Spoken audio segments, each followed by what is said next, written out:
Vietnam, a fast-developing country with history deeply rooted on the canvas of modernity. A country keeping pace with the world order and holding on to tradition at the same time. A country known for its unique landscapes and historical architecture. Yet perhaps the only country known by a war that had a profound impact on every living being in this region. The Americans countered with airstrikes and B-52 bombings. In fact, even the story on Vietnam's wilderness would be left incomplete if you don't delve into the impact of this infamous war, which is known to most of us as Vietnam War. But in Vietnam, it is called the American War.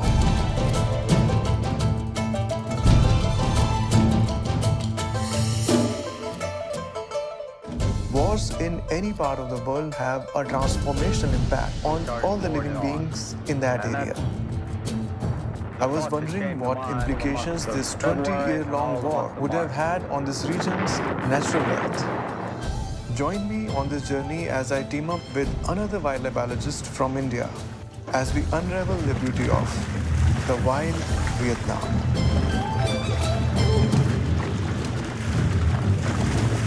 Vietnam is a country of tropical lowlands, hills, and densely forested highlands, with plain area covering only less than 20% of the land.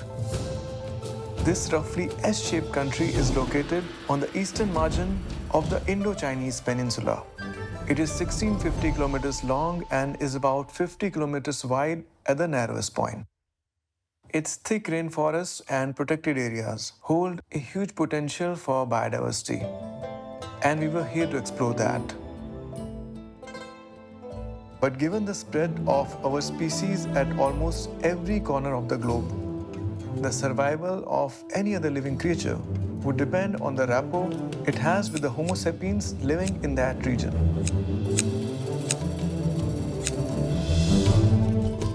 For a better understanding of the wars, we decided to explore the Vietnam's War Museum.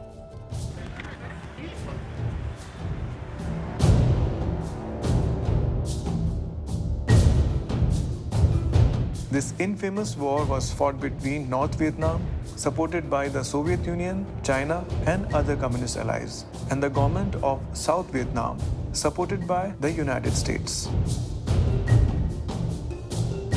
American involvement in the war by the US government was viewed as a way to prevent a communist takeover of South Vietnam, part of their wider strategy of containment, which aimed to stop the spread of communism. From the communists' viewpoint, the weather conditions are ideal, and American intelligence reports indicate that the all-out attack should come early Monday morning. But it does not develop. Apparently, the communists are unable to mass their troops for the attack because of the airstrikes and heavy bombardment. According to the US domino theory, if one nation went communist, other nations in the region would follow. On the other hand, the North Vietnamese government and the Viet Cong were fighting to reunify Vietnam. They viewed the conflict as a colonial war, fought initially against France, then against South Vietnam and the United States. I told them to confine their patrols to close-in patrols for their own security, because I did not want them venturing too far afield where men would get killed and wounded or lost. Being aware of American strength in the conventional war, the Viet Cong forces used guerrilla tactics, utilizing the forest to their advantage. All the necessary modifications and improvisations were made. Domesticated elephants were used for transporting soldiers, supplies, and ammunition for North Vietnam and the Viet Cong through the Ho Chi Minh Trail, originating in North Vietnam and crossing Laos and Cambodia before reaching their destination in South Vietnam. February 22nd. Troop movements have indicated that the enemy is massing for the long-awaited attack.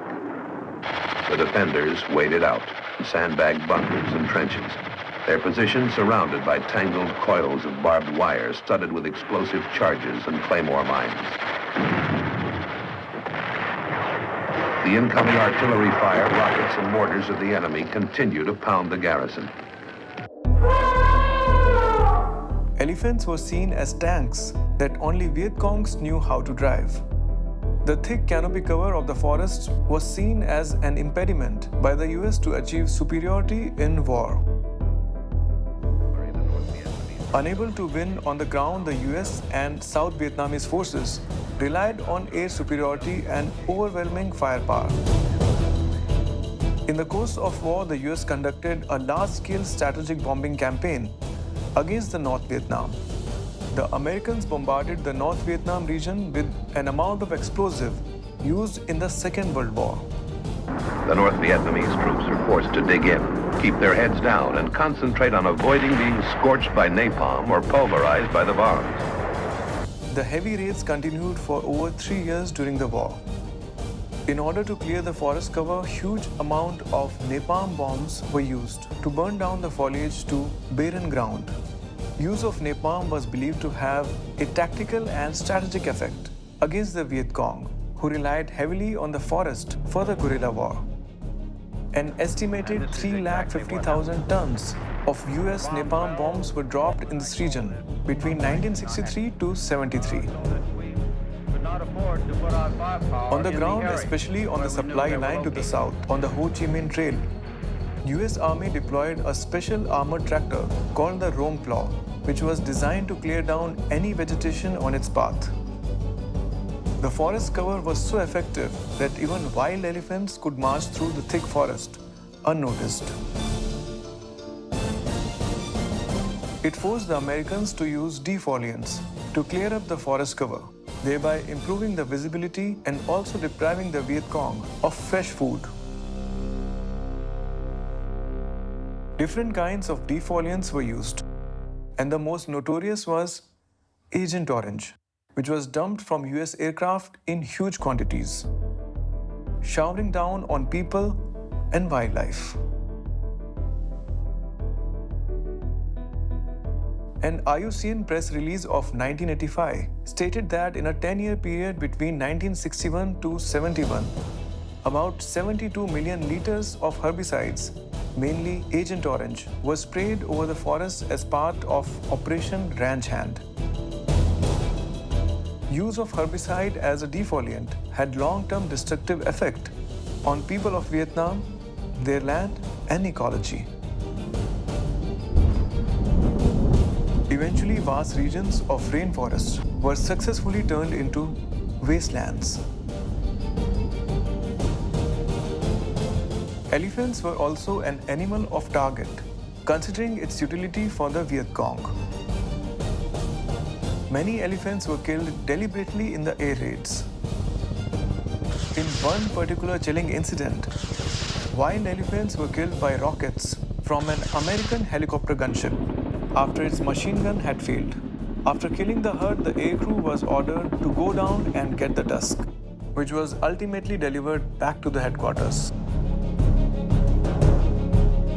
The air raids that killed the people destroyed the wildlife and poisoned the ecosystem at the same time. Just like the elephants, most of the country's wildlife faced a similar onslaught, the exact damage of which will never be known.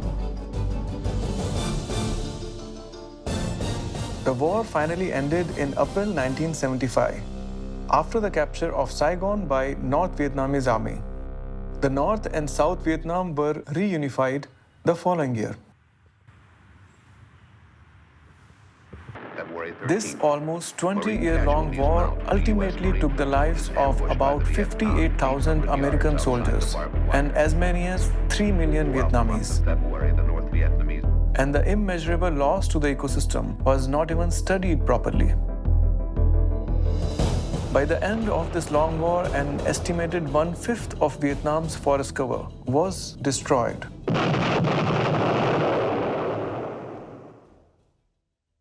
What was not destroyed was the resilience of the people of Vietnam that allowed their country and traditions to rebuild in its present state.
In Vietnamese culture, the dragon plays a very prominent role and is a part of Vietnam's mythology and folklore.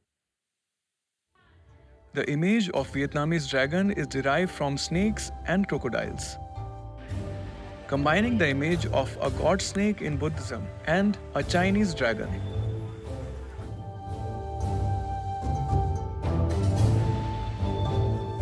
The dragon is regarded as immortal, and even though its appearance can seem frightening, it does not represent evil. On the contrary, in Vietnam, the dragon was always regarded as a symbol of power and nobility, and thus became the chief attribute of the person highest in nobility and greatest in power. Therefore, from the birth of the country, the dragon has thus been closely associated with Vietnamese kings or rulers.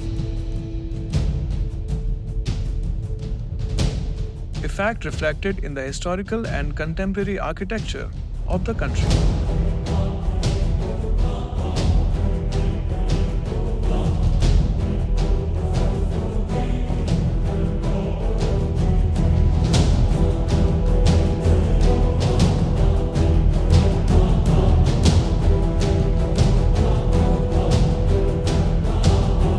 The dragon also represents forces of nature, like the rivers, bays, and the mountains. In order to feel the reality of the representation, we move to the beautiful Halong Bay, which in Vietnamese means the descending dragon.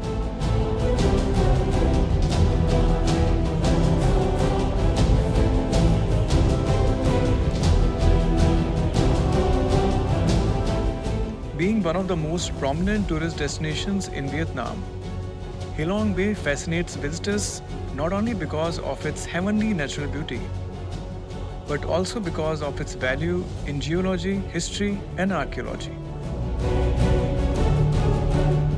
The breathtaking combination of emerald waters and the magnificent green hills attracts the tourists from around the world. It's easy to lose yourself in this wonderful creation of nature and pass from reality into dreams.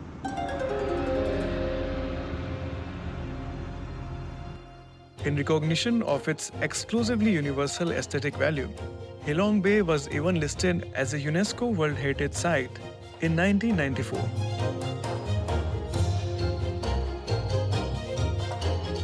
The tourist cruises coming here in Halong Bay get anchored within the bay in the night to experience the true essence of the place.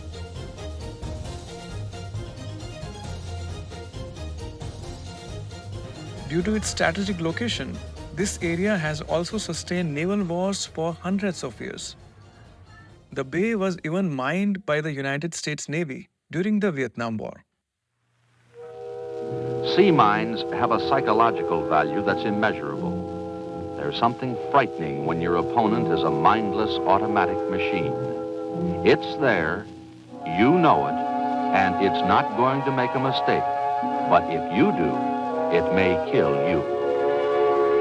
It's much easier to bring a nation faced with a mine blockade and the certainty of starvation to the conference table to negotiate a peaceful settlement than with any other form of warfare.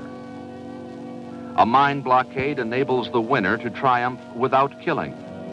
Enemy ships lost in a minefield have entered it by their own choice. The enemy could have kept them in port. But most important, mines do not destroy homes, schools, hospitals, or industrial facilities necessary to peacetime rehabilitation. Many of the mines are still unexploded in the bay, which poses a threat to the fishermen and the wildlife.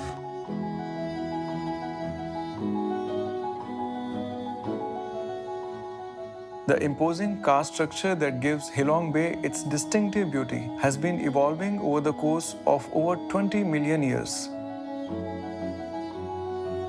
The history of the tectonic movement can be traced as far back as 500 million years. The area of the bay then underwent a change from deep waters to shallow ones as a result of tectonic movement that lifted the whole area. The zone was then made up of mountainous land, which was then slowly carved into smaller islands over the course of millions of years of erosion. The unique pairing of tectonic movement, geological makeup, weather, and tide conditions have combined to create this fascinating and awe-inspiring landscape.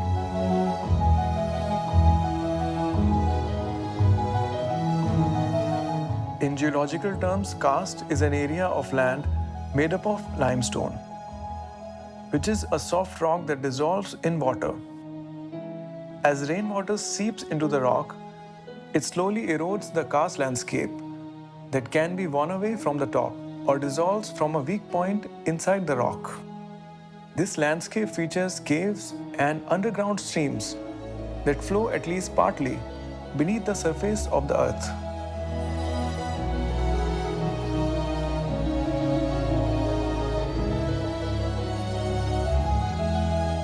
There are approximately 2,000 small islands in the bay, all comprised of different sizes and form.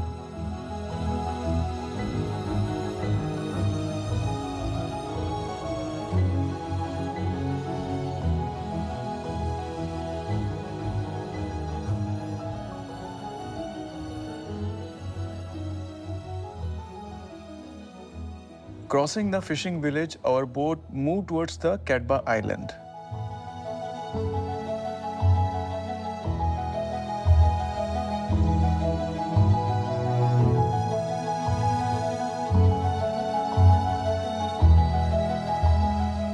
It is a large area consisting of over 300 small islands.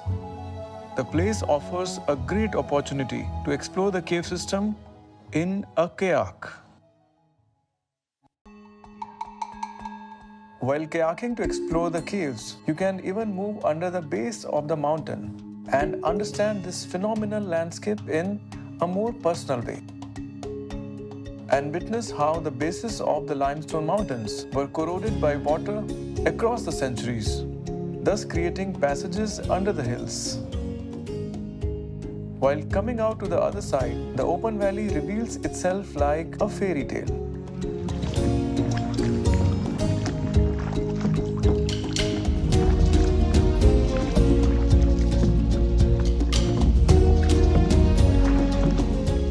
As kayaking requires people to be outdoors all the time, you need to carry some essentials like sunscreen, sunglasses, and a waterproof camera if you wish to record your experience. After exploring the islands in the kayak for about an hour, we switched our ferry to move towards the land. We halted for the night and prepared ourselves for the next day visit to the Katba National Park. So yes, want to tell you something?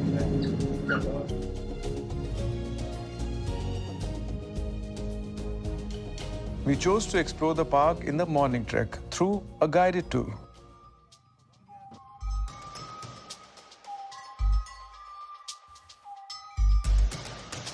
The park covers about 263 square kilometers and has both terrestrial and marine ecosystems. The undulating landscape provides an ideal habitat for nature to manifest organically.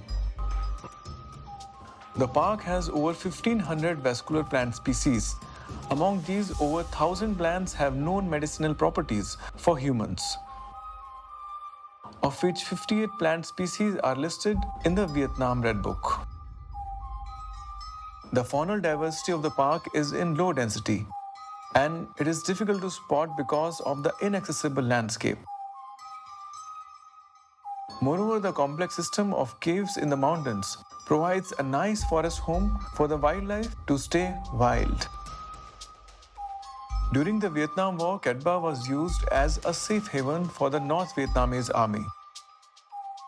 Heavy bombing of the Americans resulted in the creation of a secret hospital and a safe house for leaders in the cave. The hospital has 3 floors and could not be seen from the ground or air. When bad weather comes, and at night, they bomb by radar, pinpointing their targets by means of a ground-controlled system called Sky Spot.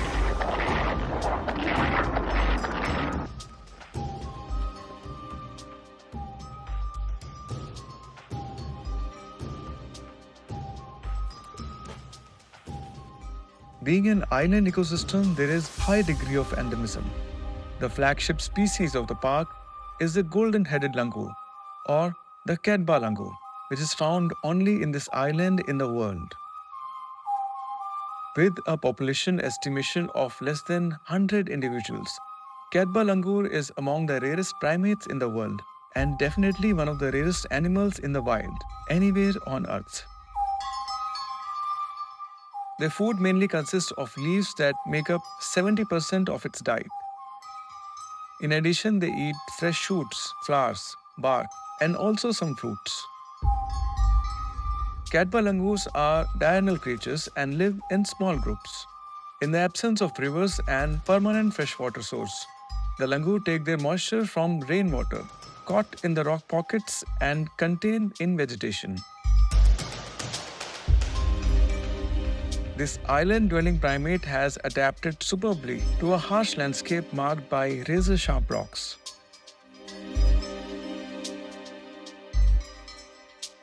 The habitat of Katba langur is mostly inaccessible to humans on ground. Majority of sightings of Katba langurs occur in the boat tours around the Katba National Park, as they rarely visit the area around the tourist trails. In the past, they were hunted to supply medicine industry. Katba langurs were used to make a monkey balm, believed to help with erectile dysfunction and other health issues. The demand for traditional medicine and overlogging has led to the near extinction of the golden-headed langur, with numbers falling from 2,600 to just 40 in 2003. The current conservation efforts have resulted in a gradual increase in their numbers, which is a slow process. Females have a gestation period of around 6 months and can only give birth every 2 to 3 years. And the newborns require 4 to 6 years to reach sexual maturity. Currently, the Katba langur is listed as critically endangered in 2007 Vietnam Red Data Book and is protected by law.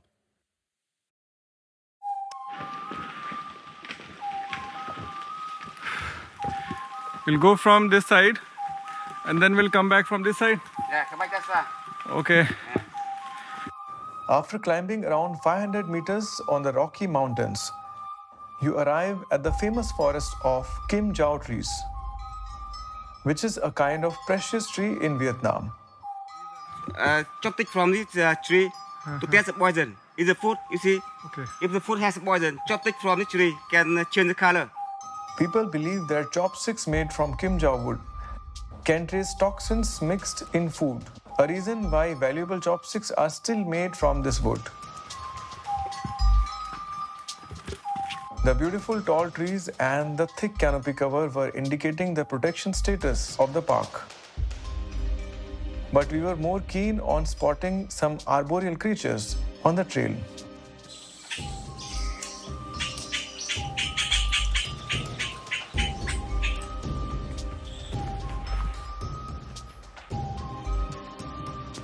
After a few hours of uphill trek, we finally made it to the peak. You see, this is the view here, up here. Spotting wildlife in a rainforest is always not an easy task, but at least we can relax and enjoy the scenic view from the top.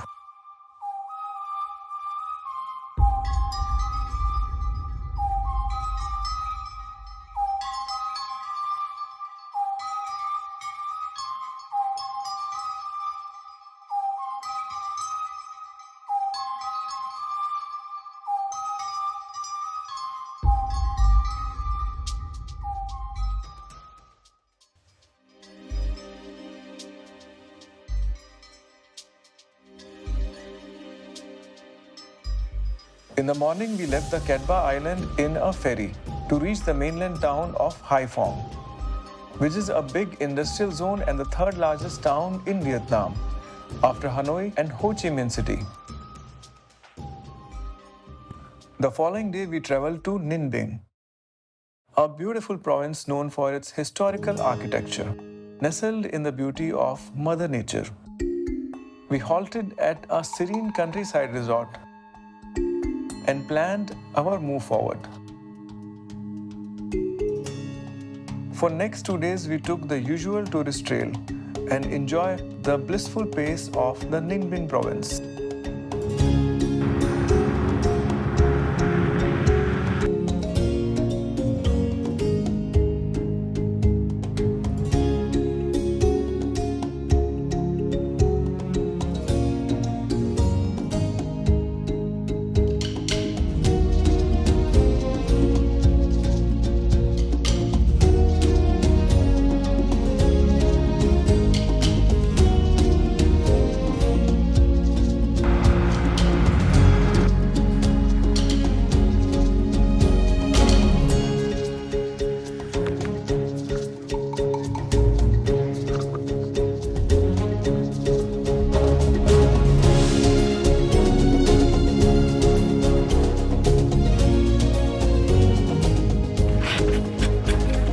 Nicely good.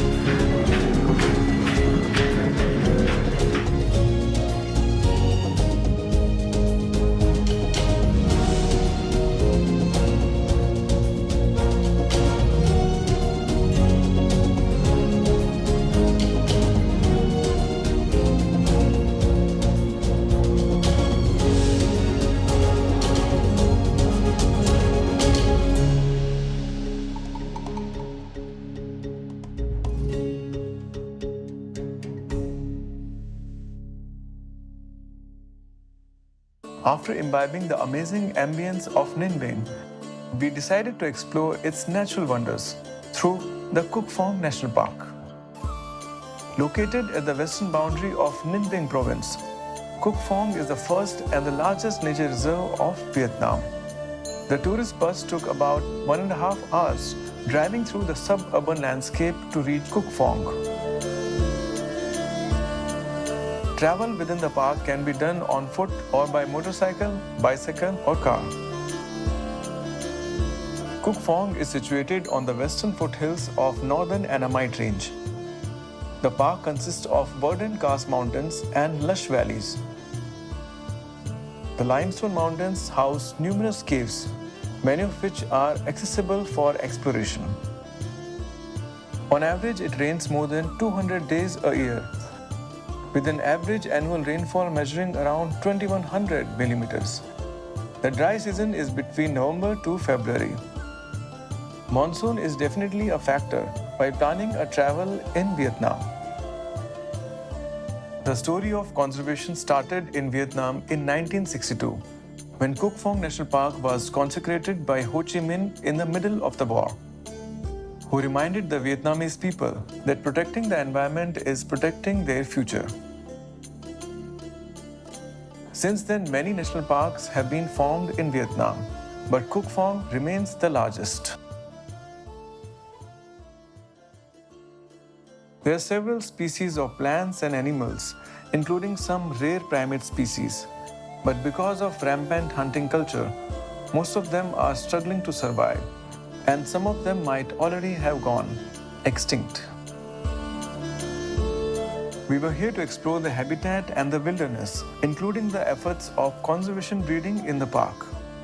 But first, we decided to explore the forest along with the fellow travelers from other countries. The general tourism of the park revolves around various nature trails to visit the ancient tall trees that are marked on the tourist map, of which some of them are over 1,000 years old.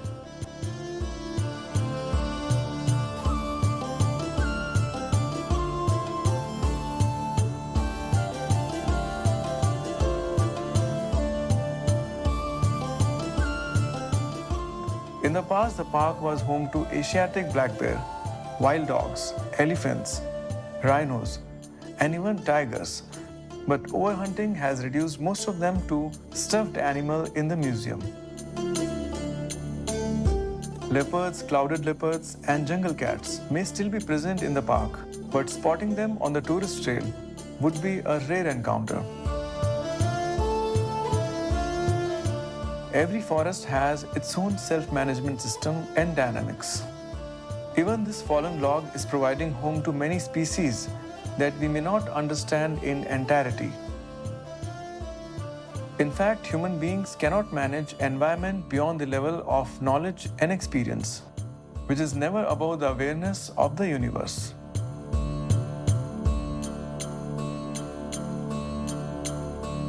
A habitat, when left to itself, has all the ability to sustain and recover from the past calamities. It only requires adequate protection to manifest organically.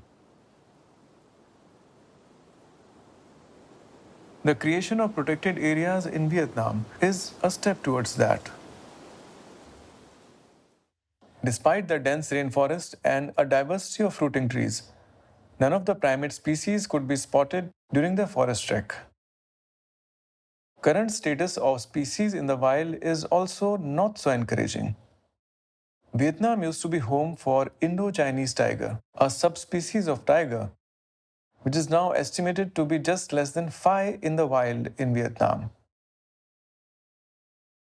In fact, no evidence of tiger has been recorded in Vietnam since 2009.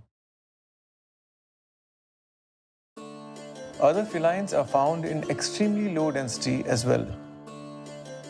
The IUCN assessment has revealed that the mainland clouded leopard remains a threatened species. They are even absent in the promising habitats of Vietnam, where the species ought to occur.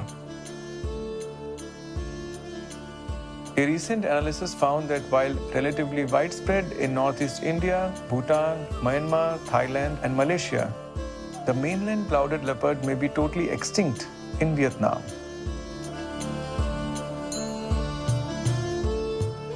Javan rhino is another such animal that has lost the fight. The Indian and Javan rhinos are the only members of the genus Rhinoceros. Molecular estimates suggest that the two species diverged from each other around 11.7 million years ago. Like the Indian rhino, the Javan rhinos have a single horn. Once widespread in Southeast Asia, the Javan rhinoceros was presumed extinct in Vietnam in the mid-1970s, at the end of Vietnam War. The war wrought havoc on the ecosystems of the region through the use of napalm and extensive defoliation from Agent Orange. In October 2011, the International Rhino Foundation confirmed that the Javan rhino has gone extinct in Vietnam.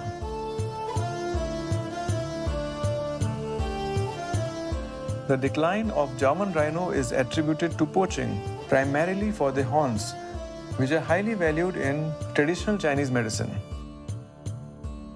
fetching as much as $30,000 per kilogram.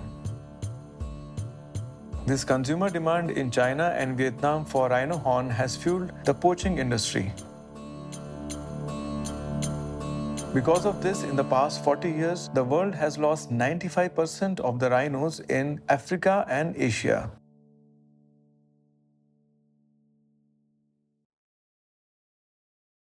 Though in the recent times, India and Nepal have managed to curb rhino poaching to a large extent, with their aggressive approach against the poachers. While in African countries, the government have started to remove the horns of the rhinos to save them from poaching.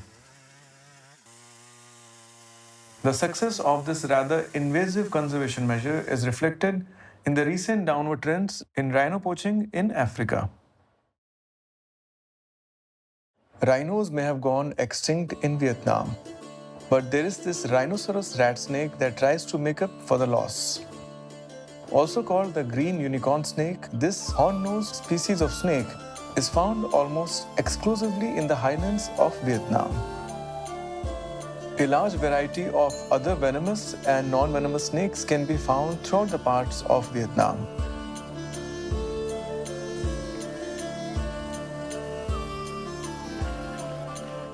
Suddenly, we spotted one of them moving on the forest floor. You catch it! He got the snake! Oh, you're crazy. You're totally crazy!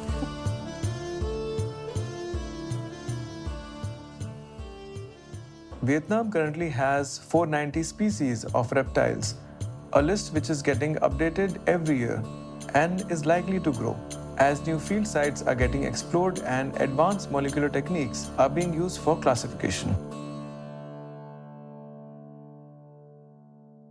Many of these species are endemic to the country and occur in a limited range. However, most of the currently recognized species of reptiles and amphibians are threatened by extinction. Major threat to their population being habitat loss and overharvesting for human consumption. Snakes are particularly threatened in Vietnam, and many venomous species of snakes are used to make wines, sometimes with an added flavor of scorpions in it. The tradition of eating snakes in Vietnam dates back to long ago. It is believed that the snake meat can be used to reduce the high temperature of the human body and can relieve headaches and stomach problems.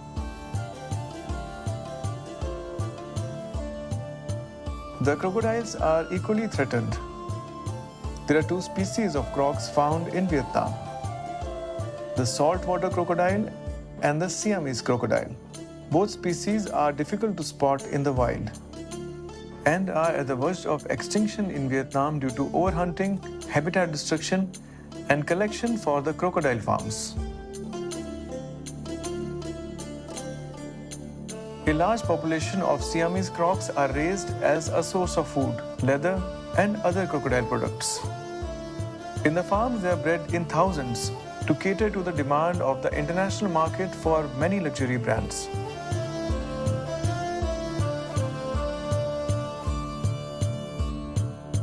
The trade of crocodile products is regulated internationally as per the CITES norms.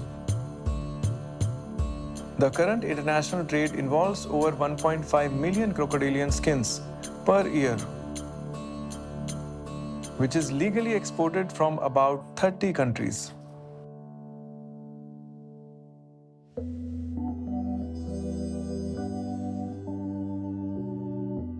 The crocodile's meat is also considered as a local delicacy in Vietnam, and many crocodile recipes and barbecues are famous among the tourists, especially in the South Vietnam.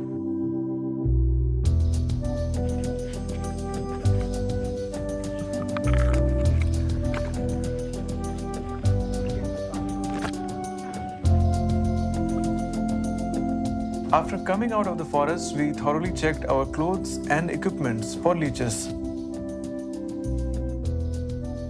and headed for the conservation center.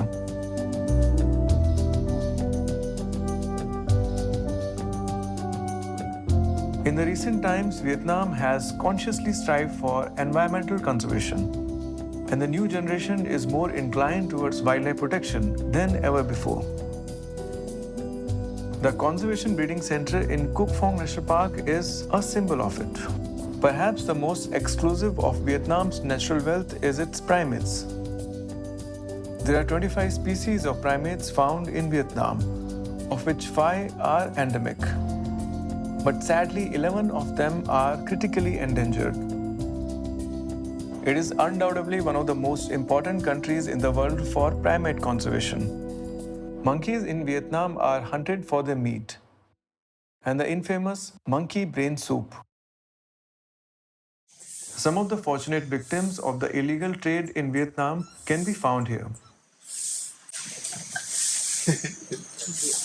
In the rescue center, the captured animals are kept after the rescue and systematically rehabilitated in the wild. In addition, the center manages crucial research, conservation, and breeding programs.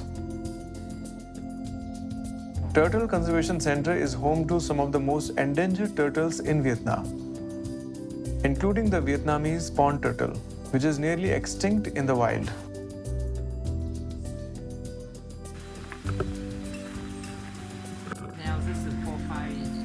Several species of turtle can be found in Vietnam. However, like the crocodiles, many of these chelonians are facing extinction due to both habitat destruction and overhunting.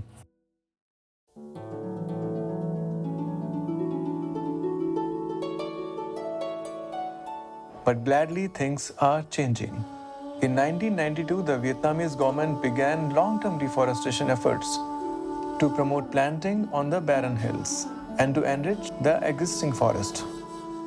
The program has been a success. Since 1990, the percentage of forest cover in Vietnam has shown an upward trend. Limestone karst ecosystem in Southeast Asia and Vietnam are important reservoirs for biodiversity and are currently experiencing habitat loss and degradation due to the change in land use. Recent research indicates that the biodiversity is poorly known and raise doubts about the extent to which the karst can maintain its wildlife in the face of ongoing degradation. In fact, the loss of biodiversity is a global trend. While we don't know exactly how many species of plants and animals are out there, a low estimate is that we could be losing around 200 to 2,000 species every year. Research has shown that the degeneration of wildlife could lead to more disease outbreaks. As humans travel deeper into forests, we increase the risk of exposure to pathogens carried by the wild animals. Many recent viral pandemics can be traced back to wildlife. The world is now a global village and more connected than ever in the history of Earth. Every regional environmental issue has potential global implications. It is in the interest of everyone that environmental protection becomes an international priority, as it has all the potential to nullify all the economic gains of the past.